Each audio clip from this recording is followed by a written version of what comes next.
Alright, so I just want to get something out of the way. This video is just going to be me ranting. This is the first time that I've done a rant video on this channel, or if it isn't, then it's been a while. But I'm sorry, I need to vent.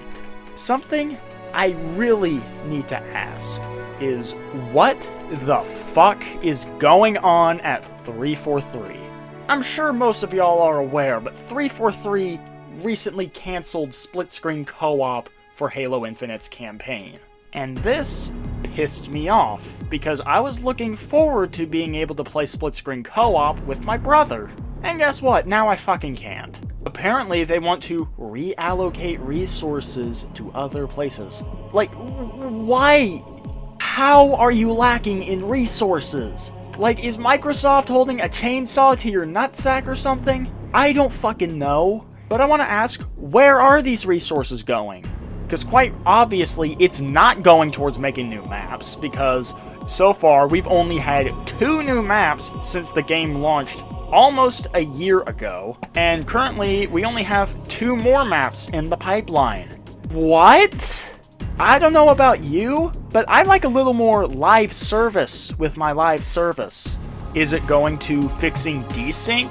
Obviously not, because going on Reddit to the Halo subreddit, you can still see plenty of clips of people still experiencing desync. Playlists? I mean, most of the game modes y'all already have are already in the game, and I can't imagine it would be that difficult to just recombine them into different playlists. Like, quite frankly, 343's entire handling of Halo Infinite has just been a complete fucking disaster. And I've never been one of those people who have been chanting 343 bad, 343 bad, because that's not me. Like, I actually really enjoyed Halo 4. I know not that many people liked it, but I thought it was a pretty good game. Sure, I don't think it was as good as the Bungie games, but I still thought it was really enjoyable. Halo 5 obviously sucked, and Halo MCC was broken at launch, but, you know, when they fixed it in 2018 and really started adding a lot of post-launch support, they really started earning back my trust. And then Halo Infinite comes out, and quite frankly, I loved the game. I really did. Multiplayer-wise, I think it has the best core gameplay in the series, not even exaggerating. The maps were also pretty good, even if we didn't have a particularly large amount of them. The gunplay was on point, vehicles were really good, and then when the campaign released, I had a blast with it. Not my favorite Halo campaign, mind you, like it's definitely got some flaws, but I really did enjoy it. But then, it happened. Nothing. It took them over a month to add a basic fucking Slayer playlist. Yeah, a month after the game launched to add a playlist for those that just want to play Slayer and not objective game types. Oh, but if you want to play objective game types, then you have to play this grab bag playlist. There's no separate playlist for something like Capture the Flag or Oddball. Like hell, Halo 2 back in 2004 had this shit figured out. Why is it so hard for 343? And while the maps themselves were good at launch, it quickly became obvious that there just wasn't enough of them. I was hoping they would have added some more stuff on the official launch with the campaign release, but no, all we got was the campaign. But, you know, since I was mainly being excited for Halo Infinite for the campaign, I focused on that for like the next month or 2. And then after that, they still didn't really add any new maps, but I was figuring, okay, maybe they're just holding out for Season 2, and then there's gonna be this big content drop. Until we actually learned that Season 2 would only have 2 new maps. One for Arena, one for Big Team Battle. That's it. And then more nothing. Well, besides these little cosmetic events and such, which are kind of pathetic because, oh, you want this cool armor? Oh, you gotta play a lot during this specific window. Oh, but even if you play your ass off, you won't be able to unlock everything in the event because of the god-awful challenge system. Like, okay, I don't really have an issue with the microtransactions in this game because they're cosmetic only in a free-to-play multiplayer title. I don't care about that. But the challenge system to advance the battle pass is fucking abysmal. Mainly because usually it requires you to do stuff in certain game modes, and like I said, you usually can't really pick the game modes. Personally, I find the game to be a lot more fun if you just ignore the challenges, but for those that want to get these cosmetic shit, you're gonna have to grind them out. Like one time I had to grind out all the challenges because I wanted that weak sniper rifle skin, and I got to the point where I had a challenge for Capture the Flag, but obviously there's no Capture the Flag playlist. If you wanted to play that, you had to go into a playlist that also had Oddball and Strongholds. And so it got to the point where I was just constantly backing out of the lobby whenever it was something other than Capture the Flag. Yeah, I felt kind of bad for abandoning my teammates like that, but I really wanted to get that challenge done. And it was killing people while they had the flag, so basically I had to sit by my base, intentionally let someone else grab the flag, and then hope to God I could kill them. But sometimes, you know, they drop the flag to try and fight back, which is a sensible thing to do when you're trying to win, but it's fucking annoying because, no, please, hold on to the flag so I can get this challenge done. No. So many things that are beyond your control have to go right, and I don't like that. And it's the only way to level up the pass besides playing and completing a game. No benefits for doing better, or getting medals, or getting a lot of kills, or getting a lot of objectives. Like in Halo MCC. Like, Halo MCC already had the perfect system to level up the battle pass, and yet for some reason 343 decides, nah, let's scrap that for Halo Infinite. It's fucking baffling. Like, seriously, 343 was practically handed success here on a silver platter because, keep in mind, its two biggest competitors when it released in 2021 were Call of Duty Vanguard and Battlefield 2042. COD Vanguard is a game that is pretty much universally considered to be one of, if not the worst Call of Duty game in recent memory. And as for Battlefield 2042, it was broken at release, and I'm pretty sure it's still broken now. While I do think Halo Infinite is better than them, it's still not great. And it really should have been great. It could have easily swept the floor with all those other competitors. Because, like I said, Halo Infinite has the best core gameplay in the series, in my opinion, at least multiplayer-wise. Like, they were practically handed victory on a silver platter, and yet 343 still managed to take that platter and shatter it into a billion fucking pieces. Like, oh, we don't have a lot of these features at launch. Campaign co-op, Forge, playlists, good progression for your customization. Nah, we'll patch it in later. Ha ha ha, psych! Shit like this is why people are fucking sick and tired of the live service model of games, because it pretty much always devolves to something like this, where they promise a feature, and then, okay, we don't have it ready, we'll just patch it in later.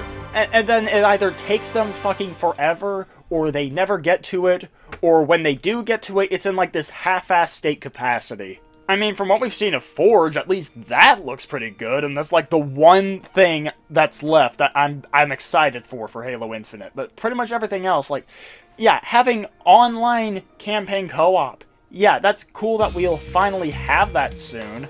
But that really should have been there at launch, or at the very least within the first few months. And having said that, the hard part of getting campaign co-op in Infinite is finished. 343 got campaign co-op to work for online co-op. Like, the challenging part was that, unlike previous Halo games, like, they were all just linear, and each level can be played separately from each other without really any issues. So, really, you just added a second player and maybe tweaked the balancing a bit to make it work for two players, and bada bing bada boom, you're ready to go. Infinite, I can understand why maybe they needed to delay it, because there's a lot more to consider, since it's an open world game.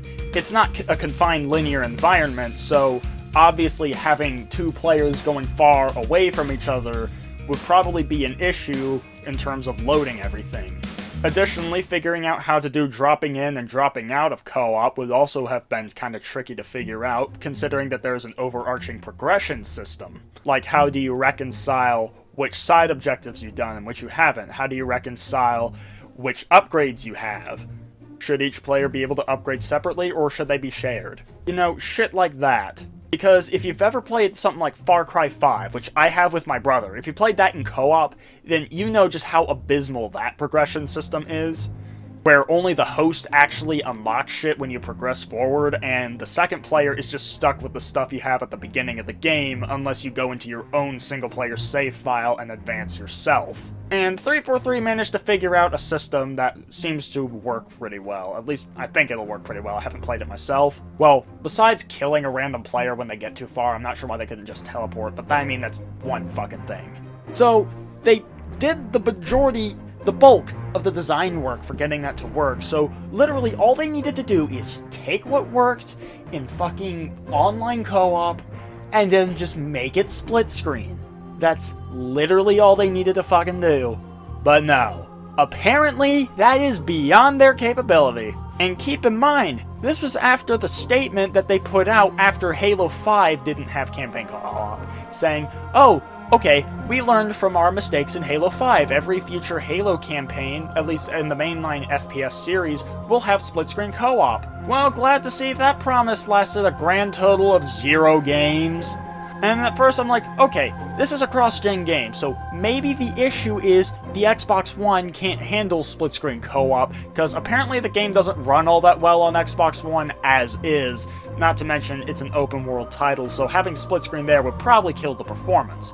But the Xbox Series X, S, and PC should have plenty of horsepower to do split-screen. Like, hell, even the Series S can run the campaign, an open-world campaign, at 120 FPS, so if that's the case, the Series X and S consoles should not have an issue running split-screen co-op. And PC, obviously, it depends on what your hardware is, but that shouldn't have an issue either. I could understand them cutting it for Xbox One. At least, that's what I was going to say, until I figured out that through an exploit, it is possible to get up to 4-player split-screen co-op working on Xbox consoles. Now, there is a possibility of your save file being corrupted from this, but apparently when you're actually in-game, it works just fine, even on the base Xbox One.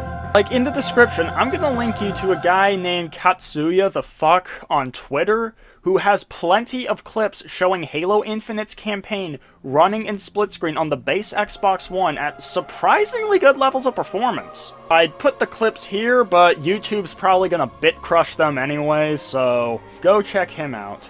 I will also link you to a video guide showing you how you can get split screen co-op working on Halo Infinite. Again, the only issue that I've heard from this is that it can corrupt your save file, but everything else seems to be functionally complete. So I'm really not sure what's the problem with 343. Like, all you gotta do is just fix the save file corruption issue, and then just add it as an official feature. Just add a front end to allow people to do this without jumping through so many hoops.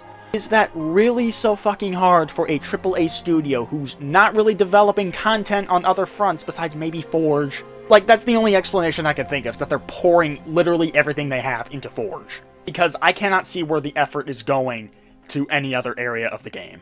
Like, I really want to love Halo Infinite. And there's plenty of things that I love about it. Again, I love the core gameplay. The campaign going open world is very ambitious. The combat is great. The enemy AI is the best that's ever been. The weapons sandbox is amazing. And yet there's so many things surrounding Halo Infinite that really drag it down.